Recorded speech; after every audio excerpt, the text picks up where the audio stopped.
part of the Press Play Podcast Network.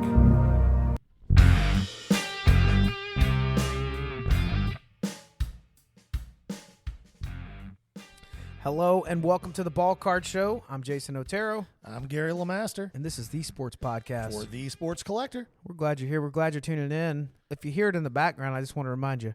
The thunder rolls. Please don't. And the lightning strikes. Boom, No. boom, boom. Another heart turns cold. We're here in the on a sleepless night. we're here in the dead middle of the Midwest. Storm rolls on, I wish out of control. that I could explain to you how bad I want you to stop. He's not going to stop, guys. Yeah, he wasn't going to stop till he got there. Chris Gaines. Well, I gotcha. yeah, I know what you're talking about, but that wasn't one of Chris Gaines'. That's Garth Brooks. Dude, man. that's Garth Brooks. The Chris Gaines CD was actually pretty daggone good. You realize how rich Garth Brooks is? Oh, it's a ridiculous amount of money. Just arena after arena. Yeah. You know there's an actual term called a Garthquake?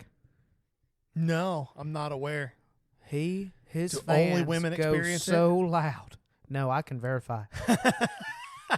It's men as well. But it actually records on the Richter scale. It's like being in Seattle at a football game. It's not. It's a Garthquake. Okay. There's no Seahawk quake. That sounds phonetically alliteration. It's the 12th man. What are you doing right now? It's very similar. The same thing happens in Seattle. It literally registers on the Richter I feel like scale. I'm Little Dicky doing a freestyle and you're just jumping in unannounced. Well, nope, I'm not going to make that joke. Keeping it to myself. You go right ahead. I'm so curious, but I don't want to know. Well, we're glad that you're here. This is not about Garth Brooks. This is about ball card sports. Thanks for joining and you us. sang the intro, so good Well, work. there's a reason. I guess maybe I should explain. We have a storm rolling in. But we have a they're storm. not going to hear it because we have unidirectional mics. Hold on a second.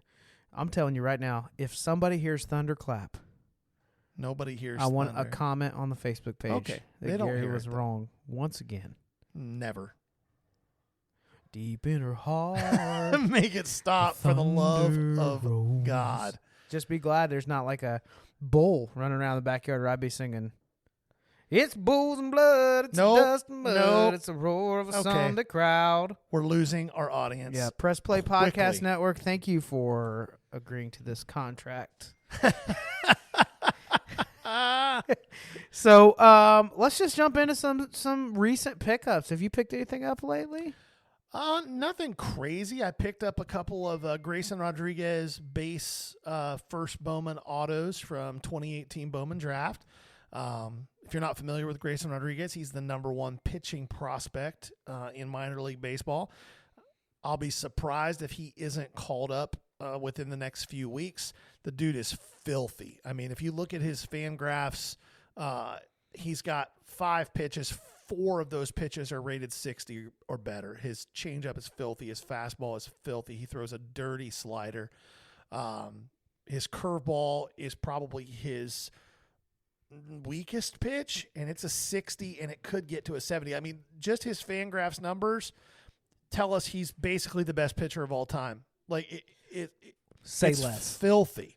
Now, do I necessarily think that just because that's what your skill set is it going to translate? Maybe not, but the kid is filthy, filthy, filthy. I think he's the #5 overall prospect in the minors right now. So I picked up a couple of those autos.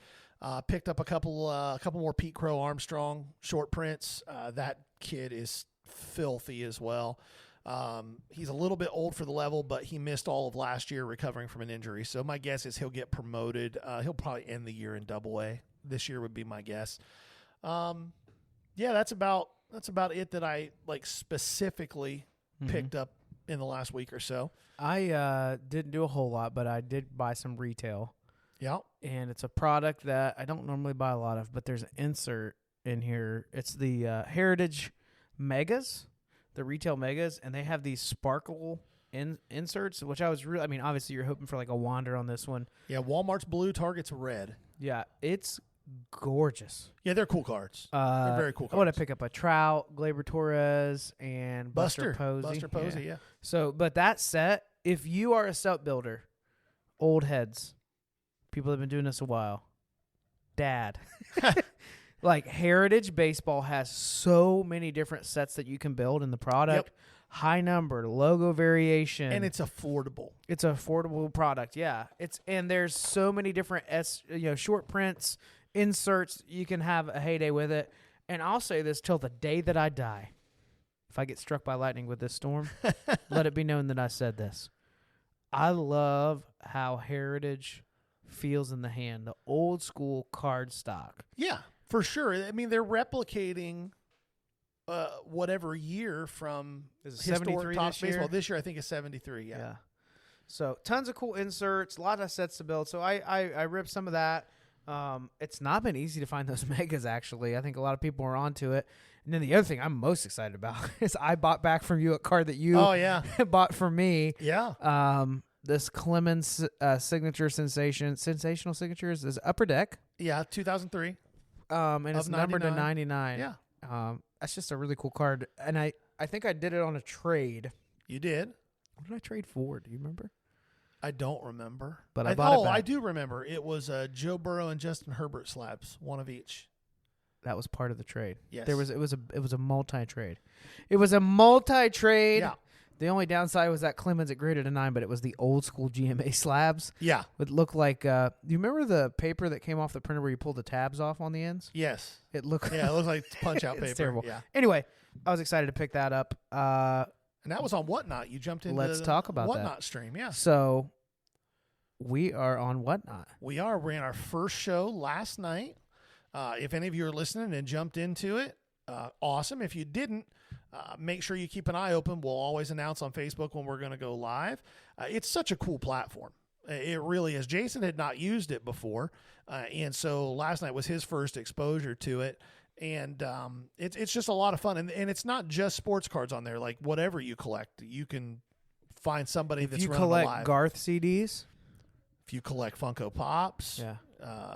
They have antiques. Last night I spent my night in the arms of a girl from Louisiana. This dude's going to do this the whole episode, Mm-hmm. guys. He's decided to just beat Baton this Rouge. into the ground. Operator, won't you put me on the line? I want to Nope. send my love down to Baton Rouge. The worst part about this is he's the one controlling the control panel. I can't even mute him right now. I'm sorry, guys. You're I'm welcome. sorry. You're welcome. So anyway, Whatnot. Oh, Whatnot. Yes. So, all right. So this is really cool. I think I shared before that I got pretty burnt out on eBay. I was so frustrated that I was doing everything right as a seller, but buyers could take advantage of me. They could claim a card was in a condition that it wasn't. They could just randomly cancel an order, and eBay always seemed to side with the buyer, not the seller. When I'm buying, obviously that's great, but when you're collecting products, unless you're sitting on a gold mine, you're going to be selling a lot of your cards to afford your addiction to this hobby. So I've kind of moved away from that, but hopping on this platform, Gary walked through it. Like you had to do a whole orientation, all this stuff. Here's what's cool about it. In real time, you're seeing everybody that's live. So like if there's 10 rooms that are live or 10 pages that are live, you can follow them. You'll get a notification. It's just live auctions, breaks, all kinds of stuff. Your payment stuff is set up ahead of time when you build your profile. So when you buy the product or when you win an auction, it immediately charges you for that. Yep. And then if as a seller, you've got your payment in, you've got your shipping info, it's ready to go. Yes. So we're excited that we're stepping out with that. It's called Ball Card Show, right? Yeah, it's the Ball Card Show. If you hop on the Whatnot app and look for the Ball Card Show, you'll find us and give us a follow. That way you'll get notifications when we go live. And like last night was all baseball. It was some slabs. It was some raw. It was a lot of Bowman because, as anybody who listens knows, that's my thing. And it was a lot of fun for our first show. We were on for about an hour. Had really strong sales, I felt like, for our first one, and are looking forward to doing even more with the platform. And there's something for everybody there. There's certain rooms and breakers and sellers that have a style that probably appeals much more to the younger generation than it does to me, but there are plenty of channels that appeal to us old heads. Yeah. So, and it's fast paced. Yes. 30-second auctions. It's interactive. So like the thrill of a bid going up on eBay, I still like that. I still like getting in an auction. You're going back and forth. This one's cool because it immediately prompts you what the next amount would be if you wanted to bid it up. It's a much faster pace, but you kind of get to build a community because somebody's live, kind of almost emceeing this whole thing. So anyway, obviously we want you to buy from the Ball Card Show page, but get on the app and check it out. What's cool is at any given time, there's breaks going on. There's all kinds of sales, auctions, a lot of fun stuff. And I posted our link to both of our Facebook pages, both the podcast page and our group. If you sign up using that link, after your first purchase, you will get a $10 on-site credit. I like free money. So just keep that in mind. If you are a seller who wants to use the Whatnot platform, reach out to us. We will give you that link too. It's a little different process. Now, I will tell you this. It's not as simple as just signing up for an account and now you're a seller. There's a whole application process. If you do not have a social media following, if you do not have a strong eBay account, if you do not have anything to back up that you are somebody in the hobby that people care about, you might not be able to get in right away. Mm-hmm. They have not opened the doors wide open. There's a bit of a process that's involved. Yeah. But if you're a breaker on Facebook, and you want a new channel to go through and you've got, the ability to show Whatnot, this is what we've been doing, this is how we would be valuable to your community, it's a solid platform. Yeah. One more little bit on our commercial/infomercial here. The other thing that I really liked about it is the seller doesn't get paid until there's delivery confirmation. So when I've purchased with eBay, higher end cards, typically they get out quickly, but there's been a lot of low or mid-tier stuff that I'm planning on grading later that I've purchased, and it's 2-3 weeks later, and you're getting, oh my gosh, I forgot to ship it, because they're not as motivated. They've already reached some seller status. So it's nice with Whatnot because, if people want to get paid, they're going to ship the stuff out quickly. And sellers only have 2 days to ship from the end of a live. So if you violate that, you're going to get a warning, and then they'll boot you off the platform. So you get your stuff quick. Yeah. So download the Whatnot app, buy stuff from there, but especially buy from us. Right. I mean, that'd be fun. We'll give shout-outs. Absolutely. And then we were talking about it too. We want to have a consistent night going, but what we're thinking right now is Tuesday night. What day is that? Let me pull it up on my calendar. But next Tuesday we're gonna go live, and I think we'll have. Can I? Go without right prompting, ahead. I think we do some sort of giveaway. So it'll be the 31st. We'll put it on socials. If we hit X number of people in the room, then we're gonna have a giveaway. So keep an eye out for that. Yeah, and it'll be a good giveaway. It's not gonna be some. If we crap get giveaway. 1 million people in the room, yeah, I've got a bunch of I've got a bunch of Dominguez oh non-firsts. Oh, wah. Anyway, we'll get there in a little bit. Anyway, Whatnot is the name of the app. Download it in your app store and look up the Ball Card Show. And then tune in Tuesday night. We'll go live with that. Check it out. Let us know if you have questions. We'll help you navigate it. NBA is firing on all cylinders right now. Getting ready to head into the finals. We've got some teams emerging here, so I want to play a little bit of a game. Okay. All right. I'm making the prediction that we're looking at Warriors-Celtics. I don't agree with you, but that's okay. Okay. Well, for the sake of this next fine. segment, I think we're gonna see Warriors Heat, but that's just my opinion. I will sail my vessel. Just every till time the river runs dry. Every single time I say something you don't agree with, you're just going to bust into Garth Brooks songs? It makes me happy. It does not make me happy. Anyway, good old Chris Gaines. NBA. So here's what we're going to do. We're going to break down Warriors and Celtics. I've got 3 players on the Warriors, 2 players on the Celtics, and we're going to talk about their value in the hobby. So as we're watching what's happening and players are emerging, when it relates to the hobby, are their current prices undervalued, overvalued, or right where they should be? Okay? Yep. So I'm just going to fire these off. We'll start with the Warriors. First off, before we do the player breakdown, my question is this. My son's very excited. He's sucked back in because he happens to believe that the Warriors are here to stay again. Okay. Do you think this is true? I think they look pretty good. I think that there is every chance that they're going to be a top 3 or 4 team out west for a while. Steph is obviously entering the latter stages of his career, although I still think that he'll play for another 3 or 4 years probably. His style of play will enable that. He's such a good shooter. Klay Thompson is not the player he was before his injuries, but he's still a very viable player. one of the things that's been interesting to watch in the playoffs is that they have been leaning more on him than they have Jordan Poole, probably just from an experience standpoint. But you look at the young guys on that team, like Draymond Green's probably pretty close to the end of his career. I think there's a chance if they win it all this year, he might hang it up. If not, I doubt he goes for more than another couple of seasons. But Jonathan Kuminga is playing really well. Jordan Poole is the real deal. If James Wiseman can ever get healthy and they can find out what they have in him, they've got some pieces there still. And we all know in the NBA, if you've got two legit players, you can do some things. So I don't think that Alex is off base in thinking that they're probably going to be pretty good for a while, assuming they can stay healthy and assuming they can pay all those guys. Because Jordan Poole's going to be due for a bag here in the next year. But, the Warriors are probably thinking is like, if tomorrow never comes. Is this our last episode? If you keep singing Garth Brooks songs every 30 seconds, I looked up it might be greatest hits, and I'm not going to lie. I'm probably going to interrupt you about 17 more times from what I'm seeing here. All right, let's move on to the next segment. Let's talk about Steph, his value in the hobby. So his main rookie card.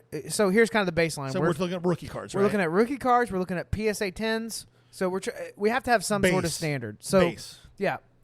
Base rookie PSA 10s. Now, for those of you that aren't big into grading and you don't understand why we do that, there's no other way to standardize it when you're a collector of a product that that's a commodity. It's a commodity that can be damaged and rarely is in perfect condition. Right. Grading just sets a standard. So we're not saying that you can only buy graded cards if you're going to buy them.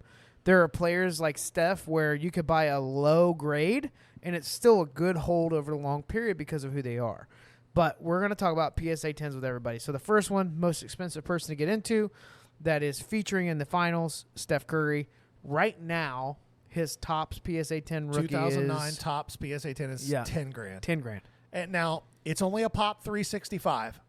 To put that into some comparison to more modern stuff, Zion Williamson, John Morant, 2019-2020 Prism, which is kind of their go-to base rookie cards, have pops over 20,000 in PSA 10s. So very low pop on that card, which is part of the price on it. You can get a PSA 9 for $1,700, $1,800. For those that are kind of newer, when we say low pop, just in case you aren't aware, it just means low population. There's only so many PSA 10s of this. So as the hobby got really popular a couple years ago, everybody my age, a little bit younger, started grading all these base Prism rookies. So the market is flooded with Zions, right? Steph Curry's PSA 10 is far more rare because it's a lower population. So that's all that means. Yes. So there are 365 PSA 10s of that card. That's it.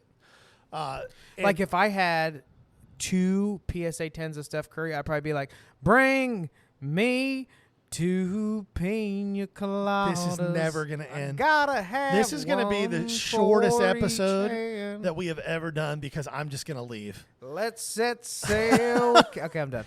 For now. So Steph Curry, $10,000. I don't necessarily think that it's underpriced or overpriced. I think it's right about where it should be in the market right now. But here's the reality. 99.9% of us in this hobby don't have $10,000 to spend on one card. So if you're listening to the Ball Card Show and you are one of those people who can go drop $10,000 on a card, first call us because we've got some opportunities for you. Have you heard of Whatnot? Second, I don't think you're making a terrible move buying at that price point, looking at what other GOATs go for as rookies. But I also don't know that I would be out moving large swaths of my collection to be able to do that. Right. So Steph Curry probably properly rated, but it's a big card. Yeah. I would agree with that. I do think over the long haul, when it comes to shooters, it's not just this generation. I don't consider myself this generation a fan, right? You know what I mean? Like my generation of basketball is going to be the stars of the mid-late 80s Dream Team era for me. Yours are probably a little bit older. Mine's Jerry Steele. Yeah, you're going on Robert a little Parrish more like and Kevin McHale. Yeah. And Bunch Yeah. of awkward, Moses Malone. awkward, tall white dudes. Yeah. And cons. Yeah. Yeah. Yeah. Funny thing about that is if tomorrow Nope. never comes. Okay. Up next, Clay. It's cheap. The other Splash brother. Surprisingly cheap. So we were looking this up. Unless we're mistaken, his Prism rookie was the one that was more accessible for us to find a lot of comps on. $350 to $400. But it's not actually a rookie. Yeah, it's his second. It's his second year card, year. but it's his first Prism Exactly. card. Yep. And one thing to keep in mind with that very first Prism set, it wasn't heavily printed, and all of the big names in that set command big dollars. Big dollars.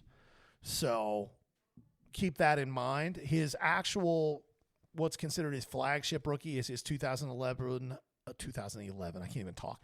2011 Upper Deck SP. And I think it goes for about $80 to $90, $100. Yeah. Now, here's my thing with Klay Thompson, and Warriors fans are going to hate me for saying this. He's a very good player. He had a chance, I think, to be a borderline Hall of Fame player, but the last 2 years of injuries really kind of, I think, knocked that away. He was kind of a, I don't want to say a flash, but he only had about a 4-year window where I think most people were like, this dude's the real deal. And now physically, I just don't think he's not going to play 82 games in a season ever again. Like, he just physically isn't going to be able to do that. And it's not because he's injured, but they're going to have to manage his minutes. I mean, he's going to be a guy who plays 60, 65 games a year. And probably going forward as Jordan Poole comes into his own more, is going to be more of a role player, sixth man, you know. Well, but right now, when he's healthy and he shows up, he has a tendency to make a statement when it counts. Oh, no, for sure. Super dependable. Is his rookie card a PSA 10 rookie card a good buy at $80 to $90? Yeah. Yeah. Yeah. That's the SP, right? Yeah, but is it ever going to be a $2,000 card? Probably not. Yeah. Probably not. It might be a $200 card at one point. I know at one point it was. So here's what's interesting to me. I'm just going to go ahead and jump into the next one and set it up a little bit. Yep. Jordan Poole is next. Younger guy. Was 2019, right? Correct. So Clay's Prism, his Prism rookie, if you will, which is drawing more value, is at $350. Yep. That's where you're starting to see that. Jordan Poole's PSA 10 base rookie from Prism is around $250 to $300. So there's basically a $50 window between an established player like Clay and a young player in a very saturated pop count. See, I'm going to guess that Jordan Poole's pop count is not high. You can double check it, but I would be shocked if Jordan Poole's base pop count is more than 2,500 to 3,000. I would be surprised if it is. I'm not sure what I think about that. And here's why. Well, He it's was sitting in Huntington Beach. Yeah, well, in a warehouse at PSA. I don't think that's the case either. I think that. Well, yeah, Eric.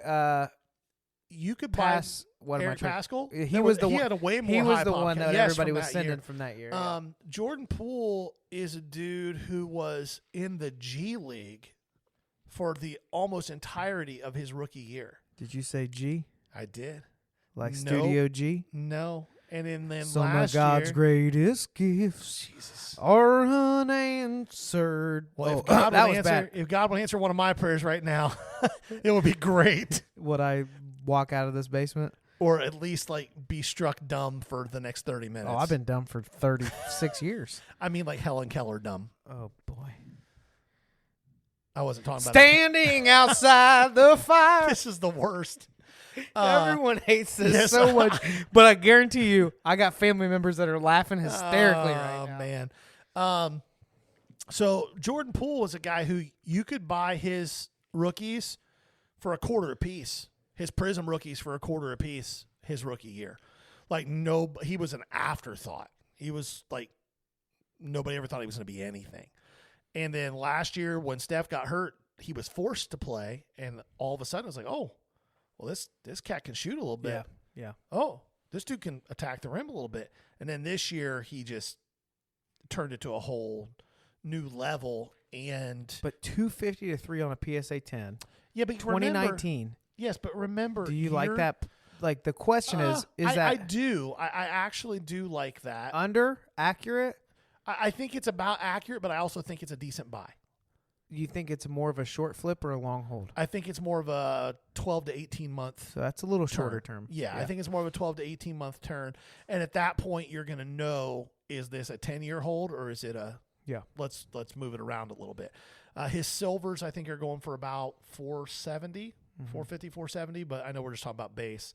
But again, when you're comparing, that's a great point to bring up because who else was it? Tatum's have like a 5x multiplier. Yeah, and that's pretty common, right? A 5x on a player that's emerging. So a $100 card would be $500. You guys can do the math. I went to Bible college, but pools is just barely doubling. So if you can find a good deal on a silver, if you're confident in the guy, right now is probably the cheapest that silver will be, barring an injury or something like that. So that might be a good buy for you. Yeah. So I think that Poole's a guy that I have a lot of faith in, not just for his skill set, but the type of player he is fits so well with what Steve Kerr likes to do. And Steve Kerr's not going anywhere. And that cat's going to get a max extension when it comes around. Steve Kerr? No, Jordan Poole. Yeah. There's no cap on Coach. I was very confused. So, no, Jordan Poole. He's going to get a max deal. So, he's a guy that I like as a buy. I like buying his lower end raw stuff, especially with companies like CSG offering bulk submission rates and PSA starting to get to the point where it's not insane. It's still not great, but it's not insane. BGS opening back up a $30 level. How are they still open? Who knows? It's those catalogs they're selling. I guess. But somebody's buying all the catalogs. I guess. But no, I like Jordan Poole as a buy on that stuff. So, yeah. All right, let's move on to the Celtics. Two of them I want to talk about. First one, Jaylen Brown. Looks like his PSA 10's coming in around $100. Yeah, I think Jaylen Brown is super undervalued. He's overshadowed by Jason Tatum. But if you actually watch them play and you look at their overall numbers, I don't see a massive gap between the two. I really don't. And I would go so far as to say that when Jaylen Brown is having a rough night, Jason Tatum doesn't usually just turn the jets on and pick everything up. When Jason Tatum's having a rough night, Jaylen Brown will drop 48 on you. Mm-hmm. Like, he just will. So it sounded like he's a little bit more of a longer hold. He is, and again, he's also a guy, he's not flashy. He's not a guy that, racks up Instagram followers. You don't see him out at clubs. He doesn't talk a lot. He doesn't run his mouth. He doesn't do crazy things. He's just kind of like, I will sail my vessel. You already used that one. Make it stop. Till the river runs dry. In any I did event, that already? Yes. I'm not sure I did. You did 100%. I don't know. I do. It's burned into my brain. Oh. But I think he's way undervalued, especially compared to. You're so annoyed. I am high end. Hey, if you can see, he wants to breach the contract and stop recording immediately. But he knows that we still have another segment after this, and he likes to talk and hear himself talk.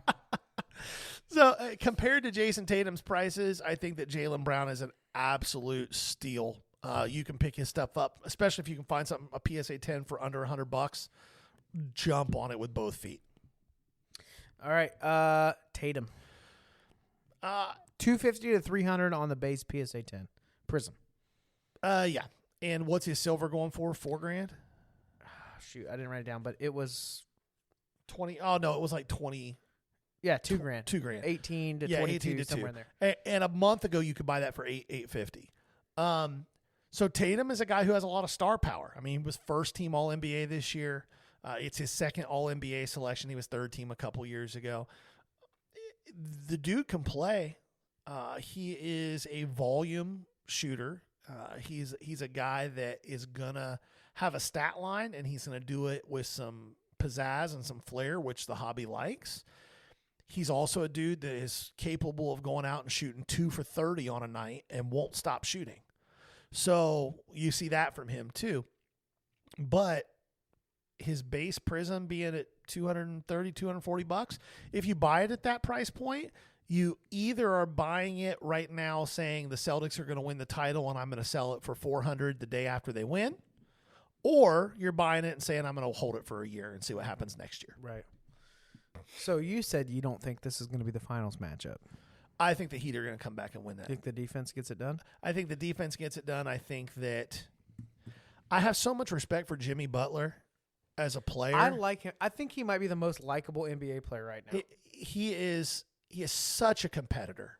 He's out there playing basically on one leg and just willing that team. Now, Tyler Herro is going to need to come back and be Tyler Herro. Playoff Tyler Herro. Yes. Tyler Herro was 6th man of the year and averaged 21 points a game coming off the bench. I know, but what we see in the playoffs with him has usually been something. So, he's got a hamstring issue. Now, I will say this. They're not going to rush him back just to try to win a title. Like, he's a long-term piece for them in their mind. He's a guy who's going to be on that team for 10 years. So, but if he comes back healthy, if Kyle Lowry can somehow find a stroke, I think that the Heat come back and win that series. They were in control of that series early till Herro got dinged up. So I think that that's going to happen. Would I be shocked if the Celtics win? No, but I don't think they will. You know what I'd probably say? What's that? If the Heat win? No. I don't want to know. Keep it to yourself. Well, I guess I was wrong. God dang it. I just don't belong. You guys don't understand. This dude literally has his phone up. But then, no, I don't. I know this by heart. But I've been Garth Brooks here before. Discography, just looking for song titles that are going to fit to the respond songs come to me. You don't even have to look. Do you realize how many hits the man's written? I realize. This dude wore like a rodeo button down with high tops. Do you remember this? You rocked that look too, didn't you? You wore the same outfit. Didn't you? That was high school for me, man. That was high school. The Graph, baby. I'm from the country, Shout bro. out to Graph, Ohio. I'm from the country. Anyhow. I have derailed this entire episode. I had a cowboy hat, too. How big was that hat? It was a large hat. Was it larger than Peyton Manning's helmet? No. My head's not as big as Peyton Manning's head. Your ego is. That's fair. As big as Peyton Manning's head. That's fair. 100%. All right. Just kidding. Love you. That was for your wife so she doesn't get mad at me. Let's talk about baseball. So here's what we're going to do with this little segment. As we're looking at the baseball season this year, I want to talk about a few vets, stars that everybody knows about, what's going on with them, how it impacts the hobby, and then we're going to look at a few rookies/prospects. So jumping right into the baseball vets, the first one is kind of a big deal. Mike Trout. Oh, yeah. Changed the game for the hobby. But right now the Angels are looking really good. Yes. Mike Trout is a beast, as always. Yes. But he's got some momentum going on. What does it do for the hobby? What does it do for the hobby if the Angels make a deep run? Well, I think it depends.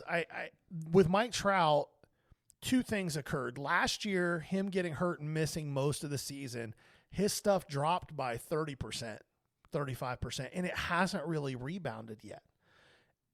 This guy is leading the majors in OPS. He is, as of 2 or 3 days ago, I haven't looked since Aaron Judge hit 2 dingers the other night, but he was leading the major leagues in FWAR. He's got 12 home runs. He's hitting 320. His ISOP is like 274, 275. Like, dude is just raking, and he's playing the best defense of his career. He is just playing on a level he hasn't probably played on for about 5 years. If you're in the market for a Trout rookie, this would be a great time to scoop it up. Now, it's not cheap, but it's still a great time to scoop it up. It's still 30% below what its highs were. Here's the cheaper play that I would make because I cannot buy a Trout rookie without getting in a lot of trouble. Oh, I think you could probably pick up a Trout. Well, a raw one. No, I think you could pick up a PSA 9 Well, let's look it up right now. $1,800, $2,000. 2011 Topps update. Mike Trout PSA 10. The point I'm trying to make as he looks it up is because Trout has had such an impact on the hobby over the years, there are so many short prints, variations, raw cards where you can buy lots. $2,500. Okay. And it was peaking at about $6,000. Yeah, that's a lot cheaper than I thought. Now, Yeah. It's not a cheap card. No, it's not a cheap card, but it's undervalued, in my opinion. It's not a high pop card. Yeah. Yeah, what is a World Series? Oh, for that if card? he wins a World Series, the only argument that anybody has ever been able to make against him disappears. Yeah. And I've never liked that argument anyway. Baseball is one of the few sports that one dude cannot carry a team. Can't be Darren Sharper. Like, if you're a hitter, on my back.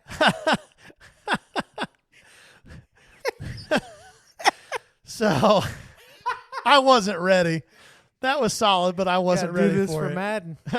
Put the team on my back, though. So much determination. The ability to achieve once. So Mike Trout to go out and get that green. If you you're a know what hitter, I mean. If you're a hitter, you could hit 400. You could hit 400 and hit 50 home runs. But if you're the 3-hole hitter and there's never anybody on base in front of you, you're going to have 50 RBIs and your team's going to be bad. Baseball, you cannot value baseball players and their cards the same way that you do other sports revolving around championships. You just can't. And Mike Trout is a generational player, and if he puts up another 4 or 5 high-level years, it's going to be really difficult to say that he wasn't the best all-around player of all time. Oof. You're saying that to all-around the player. baseball All-around player. All-around player. I'm not talking about hitter. I'm talking about all-around player. If you're talking about hitters, I'd say. I mean, who are you comparing him to? Mantle? Yeah, but he's going to end up having a longer career with a longer peak than Mantle. Mantle drank himself into oblivion and blew his knees out. Mantle had about a 6-year peak. Trout's going to have a 10 or 11-year peak. Yeah. Trout's never had a healthy season where he was bad. But Mantle's just over there like, I'm shameless. Well, technically, Mantle's just laying in the ground somewhere. He's been 2 dead dead for jokes a while. and 2 episodes? Yeah. Well, I mean, you keep bringing stuff up. So No. I did not say that this time. I brought up the dead joke last time. Okay. Then you've got Willie Mays, who had a long career and a nice peak, but I don't know that his peak was any better than Mike Trout's peak. I feel like that's a better comparison. Yeah. Yeah. So I think there's going to be that argument to be made. Can you make that argument right now? I don't think so. Mm-hmm. I think you can make a peak argument right now. Like Have his you jaw. ever heard of So Jaws is a if you're not familiar with what Jaws is a advanced metric that is based around your 7-year peak, right? And it's a way to compare current and former players who aren't in the Hall of Fame to Hall of Fame players at their positions based on peak seasons. Mike Trout's Jaws is insane. There's just not an argument to be made that he's not on the Mount Rushmore right now. I agree with that. And if he puts another 5-6 seasons together at a high level, how do you have a 7-year peak where you have 12 years that all look the same? Mm-hmm. Nobody's done that. Yep. So, all right, let's move on to Aaron Judge. Healthy. He's healthy and he's a monster. And just doing work. Yep. Let me pull up some rookies just to give you some ideas. Absolutely doing work. The dude's leading the majors in home runs. And the ball this year is dead. It is dead. Hitting is at its lowest that it's been in 8 or 9 years. Like, the ball is dead. You can get a base paper rookie for $100. Yeah, that's about right. PSA 10. Check Chrome, though. Chrome, we're hitting around 220, 230? 405 was okay. the last. Okay. 29 bids. So here's another thing to look at too. It can be a little bit deceiving because you could have 2 people that just set a price and it goes back and forth. Whenever you see a card that has a high number of bids on the sold listings, that's an interesting pointer too. If you see like 100+ bids and it only got to 400, there's a good chance a lot of people were bidding on that. Yeah. Driving that up. So 29 bids, 405. So he's a 4x multiplier to Chrome. Yep. And Chrome was a tougher grade that year. There were a lot of off-center cards in that set. But man, if you're scooping up paper, well, the PSA Yankees 10s at $80 to $100. Yeah, the Yankees are well. There's a variation too. Yeah. What's the throwing variation going for? I'm looking for it. Well, this one sold for $42. That's an outlier for sure. Yeah, for sure. Either way, Judge is hitting over 300. The Yankees look like the Yankees of old. They're right now probably the best team in baseball. I hate it. And that's with Garrett Cole not pitching particularly well. I mean, he's still one of the better pitchers in the game, but he's not up to his normal standards. Chrome refractor PSA 10 is only 270. Yeah. That's undervalued, I think. So Judge has 17 home runs as of last night. I think they might have had a day game today, so he might have hit another one. I don't know, but dude's hitting over 300, OPS over 1,000. He and Trout are neck and neck for AL MVP at the quarterway point of the season. And we're a quarter into the season at this point, so we're not talking about a 2 or 3 week stretch, and he's been healthy the whole year. He's had a couple of days off, and that's it, and that's just been for maintenance. May 24th, which isn't that long ago. So, yeah, like multiple 2 days ago. Topps Chrome PSA 10 selling for under $100. So I think this is a play. Oh, I think for it's sure. definitely a play. Run it a couple more months. Get closer to the postseason, see how it's going. Worst case, you're going to get 50% of it back, and you were in $100 a card.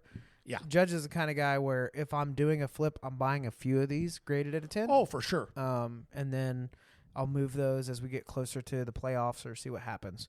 The biggest mistake people make when somebody is getting hot, right? I think Judge is going to be good a long time. I don't think he can stay healthy. Well, this is the first year he's been fully healthy. Yeah, it's going to be hard with his frame to do what he does and stay healthy. He's 230. That's my opinion. Yeah. But for that price, get a few of those at 100, sell them for 250 potentially. I mean, it's going to happen. Yeah, it's not. It's and like Jason said, the biggest thing when you've got a low risk, and again, he's a popular guy in the biggest market in the world. The chances of you losing money if you're able to buy those for $100 a piece is almost none. I'm not. The entire market would have to. You crash. get a rent them maybe. Yeah, that's for $20 basically worst case. Yeah, worst case scenario. Like you're not going to lose your $100 unless the entire economy collapses. All right, I ain't going down till the sun comes up, but I have another veteran. Okay, for you. That Fire. was a Garth reference without singing. Is that better? Much. Okay, Bryce Harper. We both hate him. So when I was still in my playing days, I remember seeing this high school kid and how he hit the ball, and it was unbelievable. Yeah, how he was able to get his hips and hands through the ball, and he plays so hard all the time. Yes, I hate him so violent. much. And he's a Buckeyes fan, which I like that about him. But he might be that stereotypical Buckeyes fan that everybody hates. I've said it before. He's that guy. Yeah. He's just obnoxious. Cool guy. There's something about him that is just definitely drove a T-top in high it just school. rubs you the wrong way. Yeah. Now, can he play baseball? Yeah. Can he? Think about it. He's his 8th year in the league? He's won 2 MVPs and a Rookie of the Year.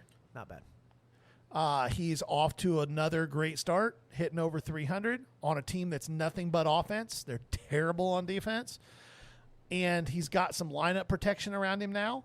Alec Baum has finally remembered how to hit. And He just needed to tell Philadelphia that they suck. I hate it here. I feel for him. So, no, I wouldn't want to play in Philadelphia. That fan base is insane. Shout out Philadelphia fans. And so Bryce Harper is a dude. He's a guy whose cards are going to be undervalued until 10 years after he retires. I could see that. Yeah, I think it's a likability thing. Well, so here's a great comparison, and not as bad because, as far as we know, Bryce Harper has never admitted to actually murdering anybody. Ty Cobb was a horrible human being. You gotta get closer to your mic if you're gonna laugh that hard. We're getting canceled for this episode. For sure. Ty Cobb was a horrible human being. Everyone hated him. His teammates hated him. He literally admitted to murdering someone. Allegedly. Well, he alleged it himself. His penmanship was poor. But look at what Ty Cobb meant to the game of baseball as a player. Mm-hmm. Now, Is Bryce Harper as hated as Ty Cobb was or as evil of a person? Probably not, no. But I think that there is some lessons to be learned from the long-term value of a guy who may not be very likable, but is really, really good. And I think you can get his rookies pretty cheap. $100 to $200. Yeah. That's a PSA 10. Yeah. I wouldn't personally collect him, but it's not because it's not a good investment. Right. It's a likability Right. thing for me. But it's a long-term thing. Yeah. It's Okay. a long-term thing. All right, we got to keep moving. Remember, this is going to be a short episode. Yeah, I told you when you said that wasn't going to happen. Got a couple rookie/prospects. Rutschman first. Just out got of called Baltimore. Called up. Been a lot of hype around him for the last couple of years. Yeah, hit a triple in his first game. That's not bad. No. I mean, he went 1 for 4, but he hit a triple. I think he's batting 288, 290 his first week, and he's really good behind the plate. Yep. I hate that field, though. They changed the dimension. They just killed themselves. So Rutschman is like his prospect stuff, his Bowman stuff. Oh, it's stupid. There's right a now. lot of it out there, but there's a lot of SP stuff that you can get a hold of. I think he's a good guy to buy lots. So if I'm buying his stuff, if I'm buying Bowman firsts, I want chrome refractors. Not necessarily numbered stuff. If you can find numbered stuff at a good price, I don't necessarily hate the play, but I think that the value on that stuff is really high for a guy who's only been in the majors for 2 weeks, right? Yeah. But if you can get his chrome refractors, like PSA 9s even, his chrome refractors, non-numbered stuff, but still short print, I think you can probably get those for around $100. I don't think that's terrible. Thing to keep in mind with Rutschman is he's a catcher. Catchers don't tend to get a ton of hobby love, but he was the number 1 overall pick. And he's also 24, almost 25, so he's a little bit older of a prospect. Yeah, but if Aquino's coming back. Aquino's been getting a lot of playing time lately. His batting average has just been going down and down and down. Freaking curveballs. The worst. I would throw him in ephus every time I got to the plate. It would be hilarious. All right. I know this one. Next one you're excited about. Yeah, what is it? Jeremy Pena. Oh, Jeremy Pena is legit. All right, let's move on to the next one. Listen, I'm going to say it, and people are going to chuckle, and I don't really care. Jeremy Pena is probably top 10 in the MVP voting in the AL right now. Oof. Definitely AL leader for Rookie of the Year right now. Definitely. You're buy right now? I think that, yeah, I think that Jeremy Pena is legit, and he plays a high profile position. His stuff has spiked, but you can still get number stuff. His base chrome Bowman first autos you can get for about $150 right now. I think PSA 10s are probably $350 to $400. Before the season, you could get them for $50 and $180. But the dude is legit. He changed his whole approach. He didn't change his swing. He just changed his approach. And when we talk about approach, for those of you who aren't like baseball in the weeds nerds, we're talking about just the way that a hitter looks at an at-bat and the way that they are going to attack a pitcher. Some guys are super aggressive, and it doesn't matter what the pitcher's doing. They're not going to they're just going to do what they do. Mm-hmm. There's nothing wrong with that. If Vladimir Guerrero Sr. was like that, like he could hit anything. Like there could be a ball. I saw him once hit a double on a ball that bounced 6 inches in front of the plate. Like, so if you're that talented and that skilled, yeah, you can get away with that. Most guys need to have a game plan, and he started developing a game plan, and it translated the last half of last year in AAA, and he's put it all together, and it has just carried over, and he's really good defensively too. All right, you ready? I'm ready. Can I do my last, Garth? No. Look, I'll be done after this. Can it just be like a 5-second thing? It is a stanza. God damn. It's like 15. But I think no one wants this in their well, life. no, I think once I sing this, everybody will know who we're talking about, and it'll be a great segue. Oh, so we're done with Jeremy Pena? You got nothing to add on Jeremy Pena? No, because okay. I'm so excited. Okay. And now, I'm glad I didn't know. Too slow, isn't it? Yeah. The way it all would Also not end, on tune at all. the way it all would go. This is getting low for you. You Our started lives Too low. Are better left to chance. How is anybody going to know what you're talking I about? could have missed the pain, but I'd have had to miss. This is the worst thing I've ever experienced. Dance Jason Dominguez. Let's go. Oh, I don't know what that has to do with Jason Dominguez, but that was the most painful Could have missed thing. the pain. I had to miss the dance. Guys, if you went heavy into the prospecting stuff, he was so hyped up in the hobby. And what we're watching right now, people are hemorrhaging money. He was 16 when that was happening. That's what I'm saying. I'd have had to miss. Oh, sorry. One of the things that The song is very relevant. you've got to keep in mind. Next week's Alan Jackson. Oh, Jesus. So one of the things you have to keep in mind when you get into prospecting is this.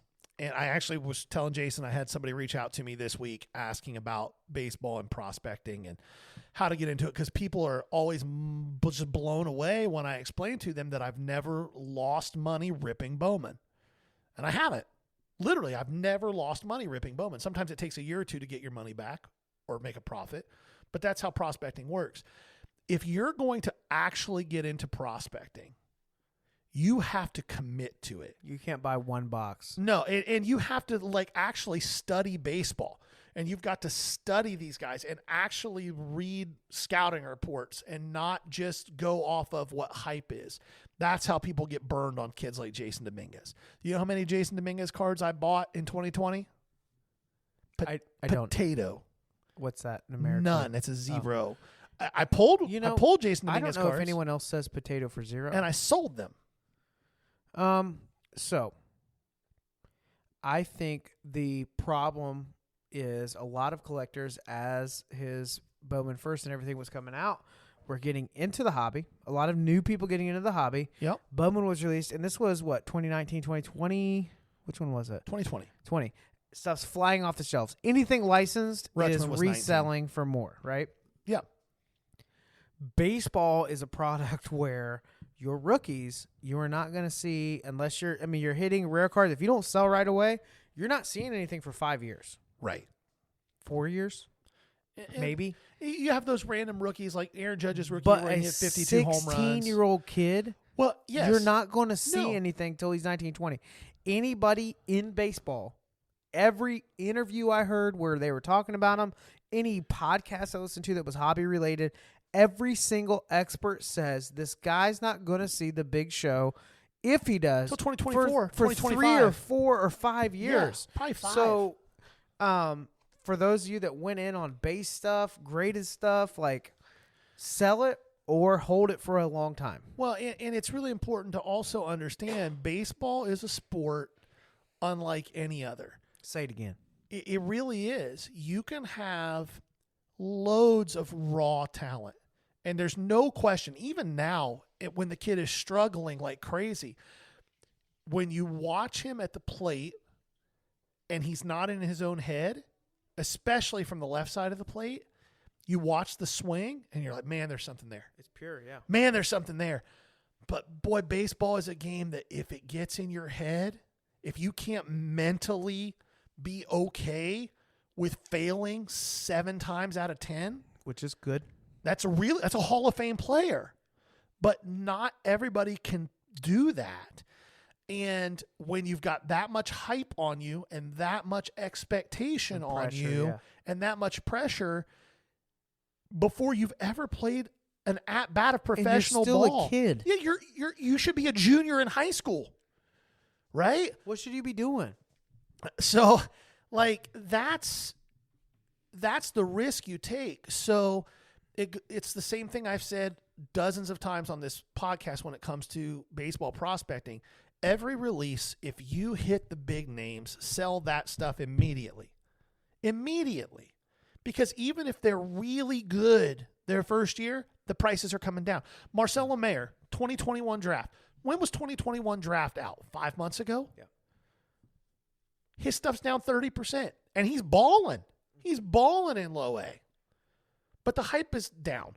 And the risk is always up on prospect. Yes, sell the hot stuff immediately. Buy it back later if you like Unless the guy. you're actually prospecting and you find, hey, this is a player I'm big on.